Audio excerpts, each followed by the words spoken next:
네, 앞서 소개해드린 대로 한국공무원불자연합회 김태진 고모님을 불교방송 스튜디오에 모셨습니다. 김태진 고모님, 안녕하세요. 네, 반갑습니다. 네, 반갑습니다. 우리 그 김태진 고모님께서는 이제 오랫동안 이 공무원 생활 하시면서 또 중앙부처의 공무원불자회 회장도 역임하시고 참 그 신심 깊은 불자로서 활동도 많이 하신 것으로 알고 있습니다. 그리고 법학 박사로서 또 저서도 많이 내시고 곳곳에 강의도 많이 하셨습니다. 네, 올해는 설악당 무산대종사시죠. 오연근 스님 3주기를 맞아서 스님과의 인연을 담은 책을 내서 화제가 되기도 하셨는데요. 오늘은 오연 스님 관련 이야기를 많이 좀 여쭤보고 싶습니다. 우선 책 제목이 김태진 평론집 논 아득한 성자입니다. 이 흔히 필명이 이제 조오현으로 알려진 스님이죠. 예, 네. 스님에 대한 이제 평론이 실렸는데 먼저 책을 내게 된 계기 어떤 것인지 간단히 설명을 좀 부탁드리겠습니다. 예. 저는 원래 그 헌법 행정법을 전공한 법학자로 공직에 그 입문하기 전에 이미 석사학위를 가지고 강의를 대학에서 했습니다. 네네. 그래서 어떤 계기 때 이제 공채로 이제 공직에 입문해서 한 30년 봉직해오고 이제 공직 마치고 이제 대학으로 돌아와서 법학을 가르치고 있습니다. 네네. 지금은 이제 기회가 주어지는 대로 이제 평생 해온 통일 외교안보 분야 현안에 대해서 정부 또는 대통령 정책 자문에 응하기도 하고 이렇게 생활합니다. 네. 몇 해 전에 이제 공직을 마무리하면서 그 무렵 세상과의 소통이 무엇보다 소중하다 하는 그런 생각을 했더랬습니다. 네네. 소통을 하기 위해서는 스스로 준비가 필요했죠. 네. 그 중에 하나는 우리 불교 명상이라고 하는 선수행이었고, 네. 그 다음이 문학이라는 판단에 따라서 집 근처에 시민 선방을 다녔고 여러 문학반의 활동을 병행해 왔습니다. 네. 그러다 보니 2019년도에 이제 개간 한국 불교 문학에 네. 불교 문학, 불교적 문학을 넘어서란 제목으로 문학 평론가로 등단을 했고 이어서 2020년에 월간 한국 산문에 숫필가로 등단해서 평론 또 뭐 시, 에세이 등 다방면 장르에서 나름 글쓰기를 해오고 있습니다. 네. 제가 이 글쓰기라는 것은 치유와 자기 성찰을 넘어서 수행의 한 방편이라는 생각으로 창작 활동을 해오고 있고 예. 앞으로도 이 생각에는 변함이 없으리라 봅니다. 네, 그렇군요. 이번에 발간된 논 아득한 성자는 한국불교문인협회 편집위원회 기획으로 출간됐습니다. 네. 오연스님으로 널리 알려진 설악산 신흥사 조실 설악무산 대종사 스님은 그 스님의 어떤 고유한 어떤 시 세계를 네. 불교적 어떤 사상, 선수행의 관점에서 좀 조망해보자 하고 쓴 글입니다. 네. 그러다 보니까 자연스럽게 제목을 스님의 대표작인 아득한 성자에서 따오게 됐죠. 네. 아시는 바와 같이 아득한 성자는 성녀 시인 오연 스님의 대표작이고 시집 제목입니다. 네네. 이 작품에 제가 작은 소견을 덧대어 본 거는 이 시가 고성들이 깨치는 순간 그 깨달음을 읊은 선실하면서 오도송으로서 알려져가 세간의 화제가 되기도 했다는 데에 있습니다. 네, 그렇군요. 더욱이 저로서는 깨침의 시, 구도의 시라고 하는 평가에 작은 가르침이라도 배워볼 그런 요량이었죠. 네. 그래서 고민 끝에 평론이라는 의미보다는 스님의 깊은 뜻을 새겨본다는 그런 차원에서 네. 그 말씀 논자를 붙여가지고 논아득한 성자로 제목을 정했습니다. 아, 네, 그렇군요. 예, 지금에 와서 보니까 글 내용은 변론으로 하더라도 제목 하나는 잘 지었다는 평들을 해주시니까 다행입니다. 네, 그렇군요. 네. 자, 책의 구성을 좀 간단히 좀 살펴봐야 되겠는데요. 한국 불교 문학이라고 말씀하셨죠? 예, 예. 예, 거기에 이제 총 3번에 걸쳐서 그 연재했던 내용이 이제 주를 이루고 있고, 예. 그 외에도 여러 가지 뭐 스님의 그 일화라든가 이런 것들이 좀 같이 덧붙여진 거죠. 예, 예, 그렇습니다. 예. 제가 이제 그 한국불교문인협회가 펴내고 있는 개간 한국불교문학에서 특집으로 네. 3차례에 걸쳐서 이제 연재홍 글들을 펴낸 건데요. 이거는 이제 지난 5월 오연스님 3주기를 저음해서 네. 문학계나 교계에 뜻 있는 분들이 단행본으로 좀 발간하면 좋겠다 하는 그런 네. 의견이 있어서 네, 네. 그에 따라서 이제 우리 편집위원회에서 이 엮기로 하고 스님 3주기를 앞두고 추념이라는 출간 의미를 더해가지고 스님에 대한 추모를 앞뒤로 싣고 해서 이렇게 만들었습니다. 네, 그렇군요. 예, 예. 이 책을 통해서 우리 김태진 고모님께서 가장 말씀하고 싶었던 부분이 어떤 것일지 궁금해요. 예. 저는 아시다시피 이 공직을 수행했지만 법학자로서 이제 새로운 어떤 삶을 살아가면서 평소 사람의 어떤 권리 보장이라든가 네. 인간 존엄의 사상을 원천으로 하는 그 오늘날 민주헌법의 어떤 가치를 대학 강단에서 가르치는 만큼 네. 거기에 우리 불교의 자비 실천의 사유와 성찰이라는 그런 점에 더욱 천착하게 되는 것은 당연한 것입니다. 네. 거기에 기반해서 그 문학적 장치야말로 세상을 더욱 풍요롭게 한다 하는 그런 생각에 고무되고 있죠. 네. 예, 오늘날 우리가 당면한 사회 문제는 분명 공동체의 관심과 참여로 그 해결의 길을 마련해 나갈 수 있는 것이죠. 네. 그래서 갈등을 조율하고 조정하는 노력 가운데 문학적 상상력과 그 역할은 무시할 수 없다 하는 그런 생각이 듭니다. 그래서 불교 문학이야말로 수행의 방편으로서도 부족함이 없겠다 생각하고 제가 전공을 불문하고 스님이 남기신 그 글에 대해서 곱씹어서 이 평론을 써내게 된 그런 이유이다고 하겠습니다. 네. 가장 말하고 싶었던 것이라면 평소 스님은 구도성, 수행성 그리고 깨달은 자, 또 다른 성자로 자리매김한 것으로도 해자되기도 하는데요. 예. 또한 성과 속, 세간과 출세간이 하나가 되는 삶을 노래한 스님이야말로 문의는 말할 것도 없고 많은 사람들이 주목했고 마침내 그분을 의지해왔던 것이죠. 네.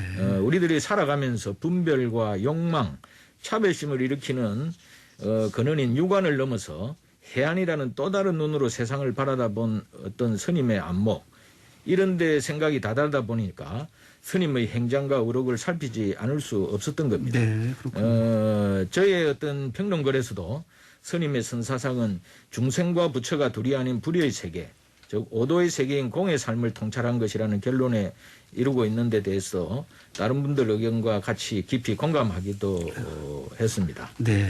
그래서 그 부분에 따라서 우리가 제가 스님의 아득한 성자 하루라는 오늘이라는 이 하루에 뜨는 해도 다 보고 해는 지는 해도 다 보았다고 더 이상 더 볼 것 없다고 앓까고 죽는 하루살이 때를 아득한 성자로 이렇게 스님께서 표현하고 계시는데 네네. 하루살이나 여러의 살이나 하루 동안 살면서 뜨는 해 지는 해 다 보았으니 차별 없이 더 이상 더 볼 것 없다는 이런 경계가 네. 우리나 그런 하루살이나 닮은 꼴이다 하는 그런 선언입니다. 네. 하루살이가 앓까고 죽듯이 무생명 또한 존재의 값진 의미를 잉태하고 있다는 것이 마땅하다 할 겁니다. 그래서 하루살이와 스님은 차타일시 성불도 그리하여 아득한 성자가 되었다 이렇게 말하고 싶었습니다.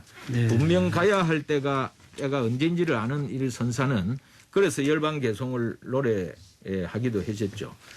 하루살이들이 사는 오늘 하루는 우리네 오늘 하루가 같은가 다른가 되묻어 보기도 했습니다. 스스로.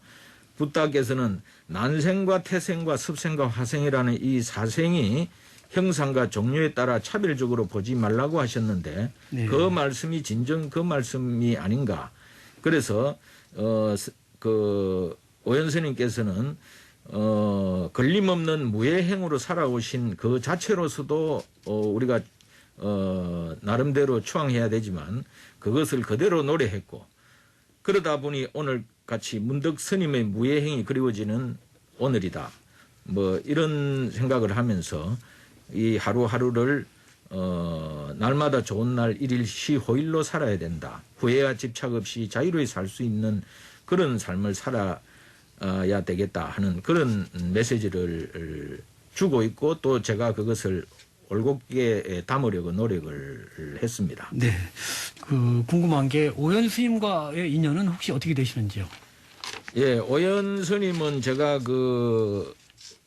한 10여 년 전에 공무원 불자 회장 시절에 네. 서울에서 공식 행사에 몇 번 손잡은 게 사실 전부 다라 할 수 있습니다. 예. 평소 알고 지내는 성녀 시인 효림 스님하고는 각별한 사이고 그분을 시인으로 이끄신 분이다 하는 그런 상식뿐이었습니다. 네. 당시에 스님을 공식 행사에서 뵀을 때 다른 어떤 많은 스님들의 근엄함이라든지 이런 거하고 달리 누구는 수락산 호랑이라 했지만 저는 속가 아버님처럼 이렇게 편하게 이렇게 됐습니다. 네. 어찌 보면은 행자나 고성이나 뭐 다 계급장 떼고 법거량하는 그런 무차법회 같이 이렇게 하다가 만난 그런 기억이 있는데 그러고는 더 이상 인연은 이어지지 않았습니다. 네. 어제 보면 마치 어린아이가 집으로 돌아가면은 바깥 세상의 일들을 까마득히 잊어버리듯이 잊혀져 갈 무렵이면 문단에서 활동하던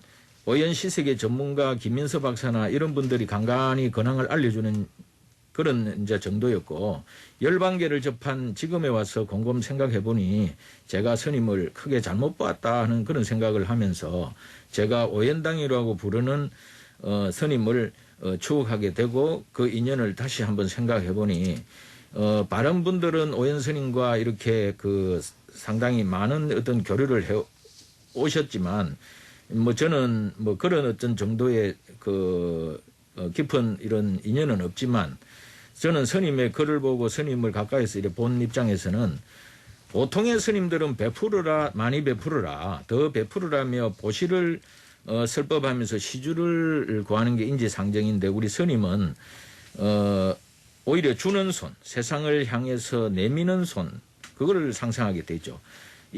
아무런 생각 없이 내미는 손, 그 손을 아무 생각 없이 덥석 잡아주는 것은 순진한 아이 같은 그런 천지무구한 마음이기 때문에 상통 가능한 거 아닌가.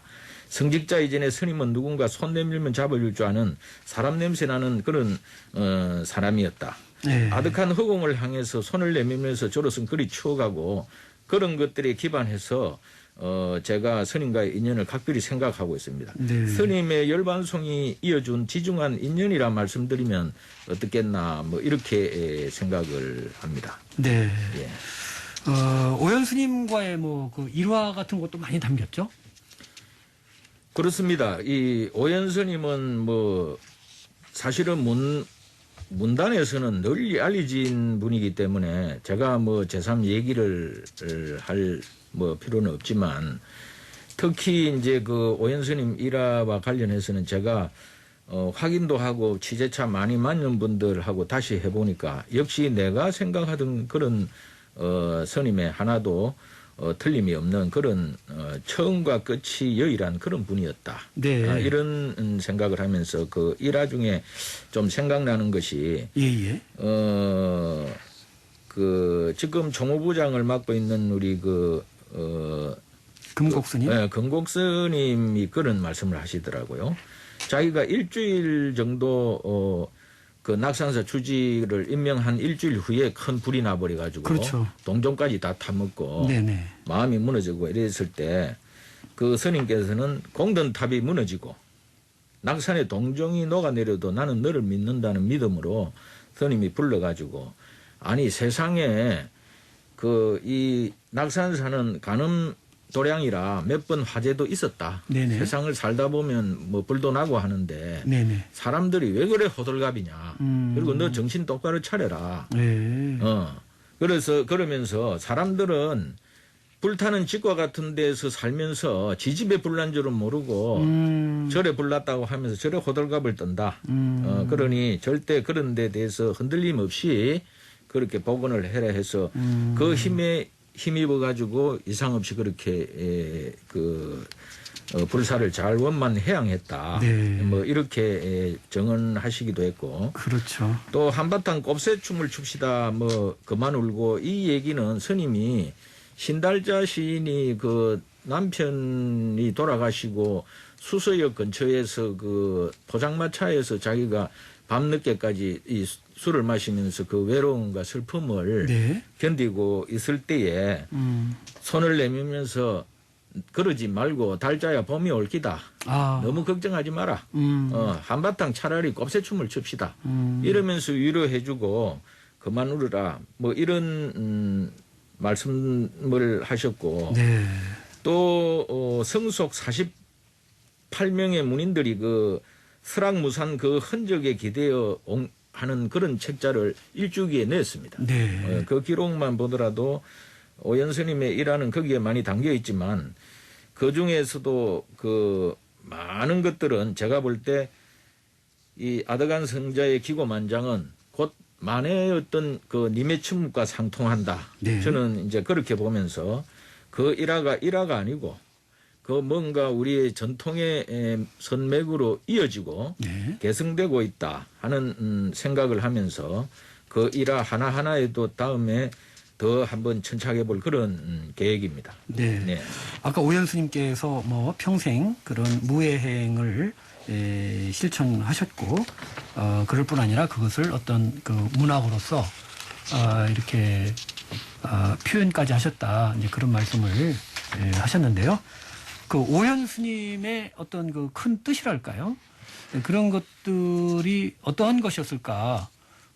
그렇게 만약에 여쭙는다면, 고모님께서는 어떤 말씀을 하실 수 있을까요? 제가 오연 스님 평론글을 쓰면서 제가 어떨 때는 오연이 되기도 하고 오연의 정신적 스승이 만회가 되기도 하고 네. 그래서 지금 오연 스님이 지금 계시다면 어떤 말씀을 하실까 네. 또 큰 뜻은 어디 있을까 이런 걸 항상 침잠하고 있는데 조계종 안국선은 해주자 부산불교방송 사장인 수불 스님을 얼마 전 뵀지만 그 수불 스님과 얘기 가운데 오연 스님에 대해서 하시는 말씀이 오늘 오연 스님을 만나 네. 당내의 도리를 여쭙는 무차선이 하기 참 좋은 날이라는 생각을 해본다. 네. 비로소 좋은 말을 하려면 입이 없어야 하고 네. 좋은 소리를 들으려면 귀가 없어야 한다는 오연당의 무설설을 새긴다는데 오연당의 무설설이라는 게 그 오연 스님의 어떤 큰 뜻입니다. 그러니까 네. 말씀을 하셨는데 말씀을 한 것 같지 않고 말씀을 안 한 것 같은데 말씀을 하신 것 같은 이 깊은 도리가 스님의 어떤 깊은 뜻이다. 네. 이렇게 생각을 해봅니다. 네. 제가 이제 그렇게 말씀하는 것은 예. 이 우리가 그 언어도단이라는 말이 있죠. 말도 안 된다. 네. 그런데 우리 선생들은 비교적 말이 안 되는 경계 또 언어를 떠난 자리 네네. 이런 데서 새로운 어떤 그런 어떤 오도의 경지가 펼쳐진다고 더 한 걸음 나아가는 그런 수행들을 하고 계시는 걸 볼 때 네. 저는 그 스님의 큰 뜻이라는 것은 우리가 새겨도 끝이 없지만 네. 스님께서는 산속에 계시면서 이 서울을 왔다 갔다 하시면서 우리 그 중생 세계의 사랑과 자비로 네. 같이 이렇게 그 동고동락했던 그런 분이다. 네. 그렇게 말씀드릴 수 있겠습니다. 네. 만일 오연 스님께서 지금 살아 계신다면은 현재 한국 불교를 보시고 어떤 조언을 주실까요? 지난 봄에 그 은거 중인 그 장경사 주지를 지냈던 의현 스님을 만났거든요. 그래서 일화를 물어보니까 스님은 불교 홍포를 위해서 마구니뿐 아니라 마왕파순이 되기를 마다하신 분이다. 이렇게 기억하고 있었어요. 네. 예. 그래서 우리가 이게 보면은 야, 이게 덕담인가 아닌가 이러면서 저도 한번 생각을 해봤는데 오연 스님이 우리 한국 불교에 대해서 보고 계시는 그는 제가 볼 때는 타와 제재천에 있는 어떤 그 천인과 같이 남을 위해서 내어주고 해주는 이런 어떤 그 스님은 세상에 있으면서 자재천왕처럼 모든 것을 내어주신 분이다 하는 의연 스님 말씀하시는데 전적으로 제가 동감하게 된 게 돌아왔어요. 네. 스님이 그 일부의 그 성가에서 비판적 평가가 있기는 하지만은 이 불교를 위해서라면 마구니도 되고 축생은 물론이고 또 마왕파순이라도 되어야 한다 하고 말씀을 하시고 또 한편으로 스님 행장을 이렇게 더듬어 보면은 불교계를 향해서 야, 다 흘러가는 물이야. 바람에 있는 파도야. 근데 왜 그걸 뭐 붙잡고 앉아가지고 서로 너 탓 내 탓 혹은 네 것 내 것 하면서 그렇게 살아가냐.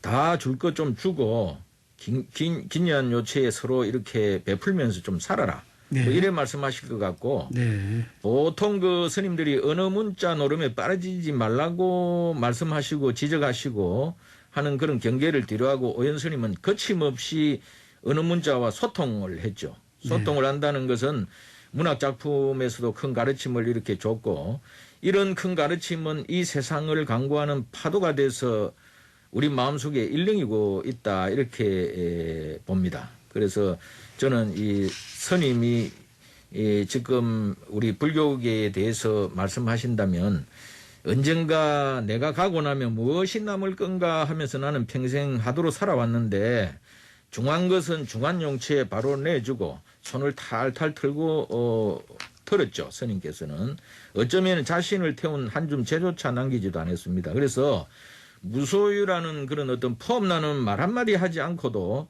허공에 흩뿌린 금잔디 담배 연기처럼 헐헐 떠나가고 말았죠.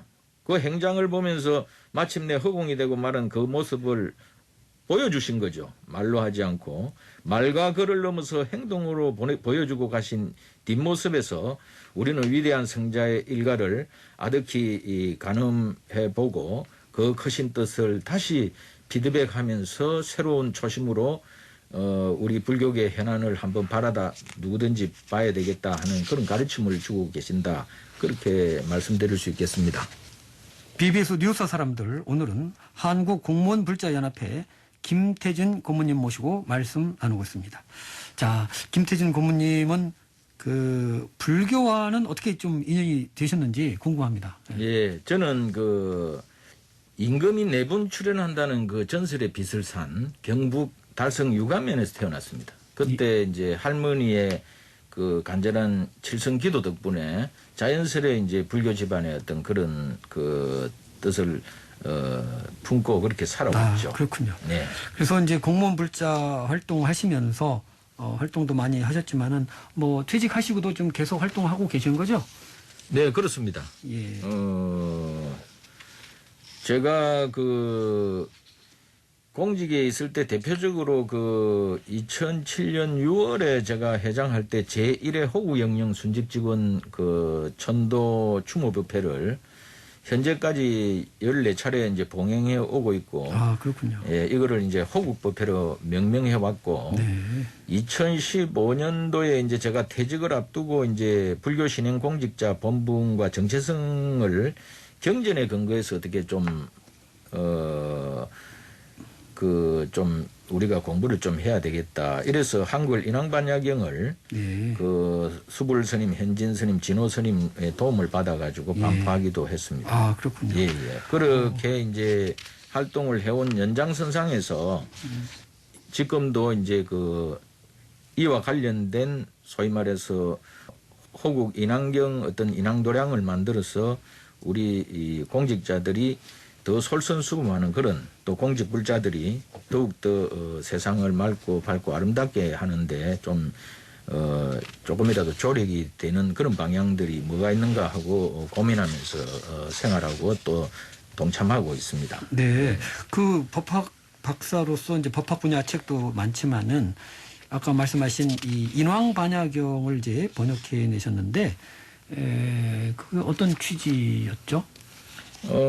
제가 그 1987년도에 이제 박사학위를 받고 그 97년도에요. 그 전에 10년 전에 87년도에 헌법 스케치라는 헌법책을 발간을 했습니다. 예. 87년 6월 항쟁에 힘입어 탄생했던 헌법이죠.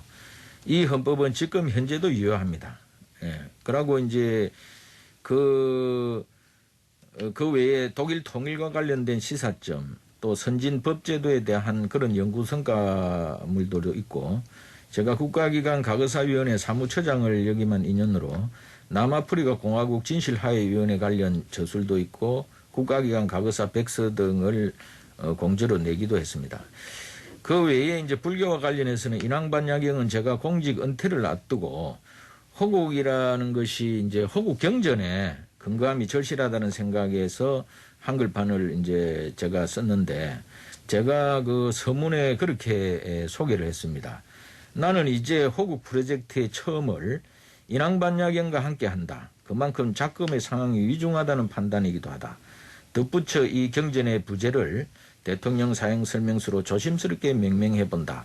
붙다가 이 경전에서 16명의 국왕에게 무릇 임금이나 모든 지도자들은 국민들을 지배와 통치의 대상이나 수단으로 보지 말고 불보살같이 받들어 모시는 대자 대비의 마음을 행하라 하고 말씀하셨다. 네. 그래서 우리도 국민들 또한 누가 국민의 뜻과 법과 원칙에 따라 행업을 실천 또는 감당하고 있는지 네. 이런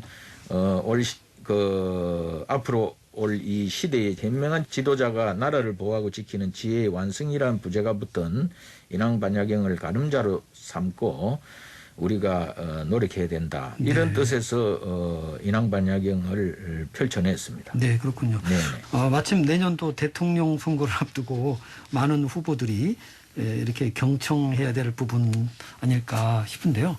혹시 뭐 이런 분들께 이렇게 어떤 말씀을 주고 싶으신지요?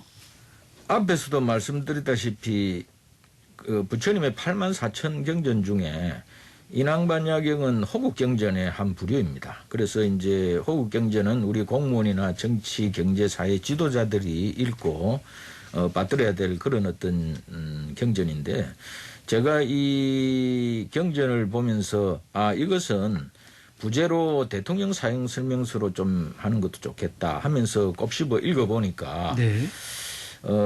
제가 지금 우선 지도자가 되는 사람은 국민들을 지배와 통치의 대상이나 수단으로 보지 않는 자세, 네, 예. 불보살님 같이 받들어 모시는 대자대비한 마음을 행하는 네, 네. 그런 걸 가르치고 계세요. 네. 근데도 불구하고 많은 나라의 크고 작은 나라와 시골에서 수많은 국민들이 자기 부모에게 불효한다든지 스승과 어른을 공경하지 않고 출가 사문과 여러 국왕과 고위관리들이 바른법을 행하지 않으면 재난이 일어난다고 또 그런 말씀을 해주시고 계세요. 네. 지금 우리 정치적 상황은 내가 그런 것들을 내가 아니면 누가 호법 허민의 그런 진정한 의미를 실천 감당할 것입니까 하고 지금 목소리를 내고 있는데 네. 우리는 그런 분들을 육안으로 분별하지 말고 해안으로 잘 봐야 되겠습니다. 네. 그래서 지금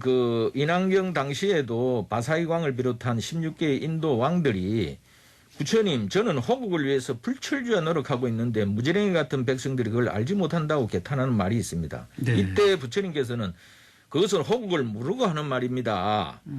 국왕들이 말하는 호국은 진정한 호국이 아니라 왕자 왕손으로 이어지는 대대로 왕권을 이어가려는 것을 애둘러 호국이란 말할 뿐입니다. 네네. 호국은 그런 것이 아니기 때문에 지금 우리도 작금의 상황이 그 당시와 별다른 게 없다고 본다면 네네. 너나 할 것 없이 경쟁적으로 나라 일을 하는데 내가 책임자라 하고 앞다투어 나오고 있는데 과연 몇몇들이 그런가 하고 제가 우리 호국 인왕 경전에 대한 도리를 잘 알고 잘 수금하는 사람이 지도자로 이렇게 돼야 되겠다.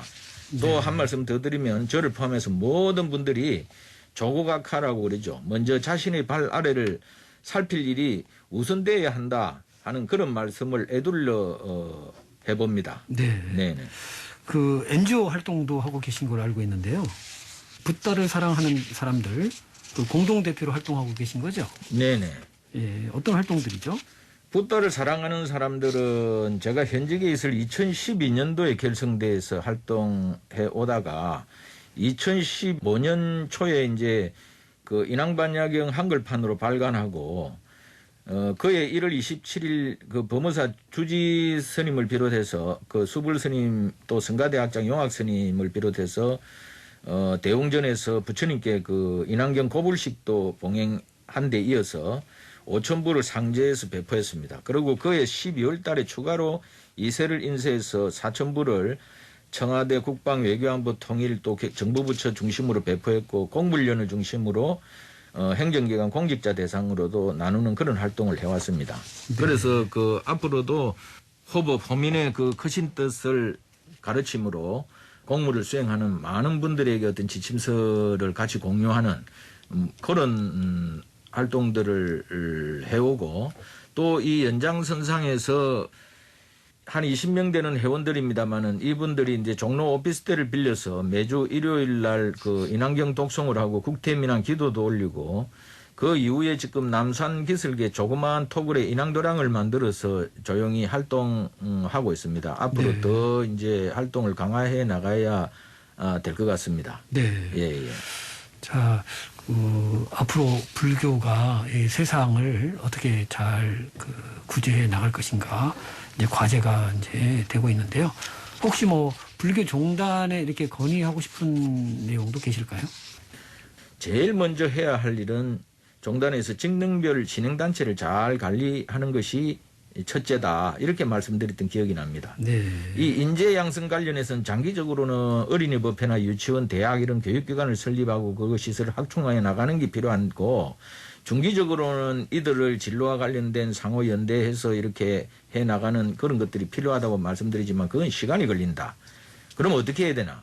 인재들을 만드는 것보다도 이미 거기에 활동하고 있는 길러진 인재들이 사회에 봉사할 수 있는 길을 청구하거나 예. 이렇게 한다면 바로 속성취할 수 있는 것입니다. 네. 그래서 우리 이 절의 신도니까 내가 추천하는데 이거보다도 열심히 하고 있는 이런 인재들을 광범위하게 수용해서 인재풀을 만들어서 정부에서 요구할 때 적재적소에 그런 인재들을 추천하는 이런 걸 위해서는 그 만남들을 좀 지속적으로 해나가면 참 좋겠다. 네. 그런 소통을 강화해 주셨으면 하는 그런 바람이 있습니다. 네. 예. 혹시 뭐 불교 방송 같은 매체에도 당부하실 말씀이 있으실까요? 우리가 간절히 원했던 그 불교 방송을 그 초심으로 돌아가서 새롭게 펼쳐지는 지능 정보화 시대에 걸맞는 방송상을 만들어 나가야 된다.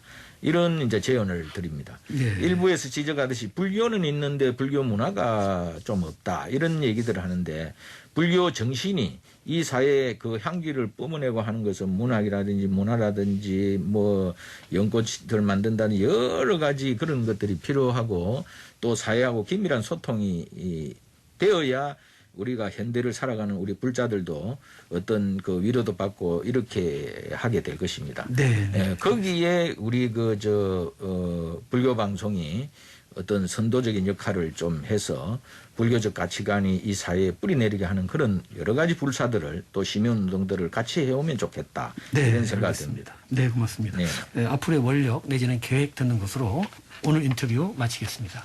첫째는 제 신행인 불교 그리고 제가 전공한 국가 안보에 대해서 투 트랙으로 그렇게 신앙 생활을 밑받침으로 한 국가 안보에 도움이 되는 그런 활동을 하겠다 하는 그런 저의 원력을 말씀드리겠습니다. 네, 오늘 자리 함께해 주셔서 대단히 고맙습니다. 네, 감사합니다. 지금까지 한국공무원불자연합회 김태진 고문님과 함께했습니다.